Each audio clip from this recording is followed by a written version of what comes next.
اتلس غوره خبرې. سعید بن مسیب رحمت الله علیه وای یو ورځ حضرت عمر رضی الله عنه خلکو ته اتلس داسې کره خبرې وکړې.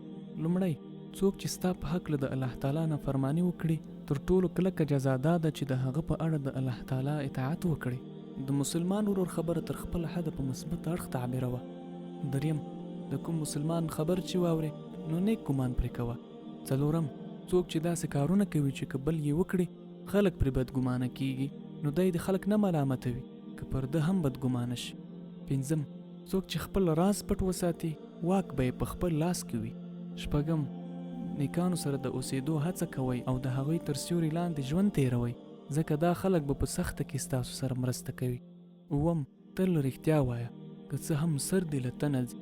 اتم، په بې ګټې کارونو کې وخت مه ضایع کوه. نهم، کومه پیښه چې شوې نه وي له وړاندې په هکله پوښتنې مه کوه ځکه چې له پیښې وړاندې پوښتنې هیڅ ګټه نه لري. لسم، خپل کار هغه چاته مه وایه چې نه غواړي ته پکې بریالی شي. یولسم، په درواغو قسمونه مه خورئ که نه الله به مو هلاک کړي. دولسم، بدو خلکو سره مه اوسېږئ چې پر تاسو به هم بده اغیزه وکړي. دیارلسم، له دښمن نه تل جلا اوسئ. څوارلسم، خپل دوست سره ښه ژوند تیروئ او ښه دوست هغه دی چې له الله تعالی نه ډارېږي.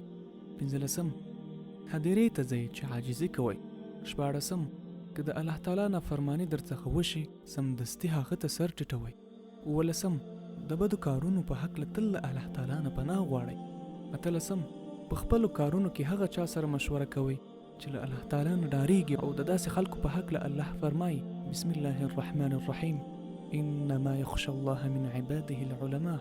ژباړه، حقه خبره دا ده چې الله نه یوازې د هغه پوهیدونکي بندګان ډارېږي